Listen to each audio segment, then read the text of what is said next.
It's the most worst flood in the history of our community. I'm already 52, but this is the worst flood that I witnessed in my entire life.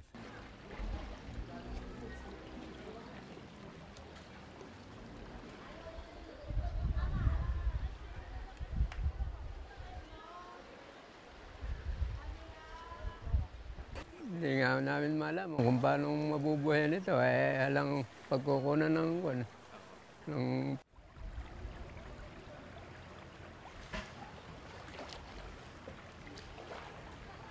malaking epekto sa amin ito dahil yung mga bukid, isa pa na nangasira, nalubog, mga sumasapaw.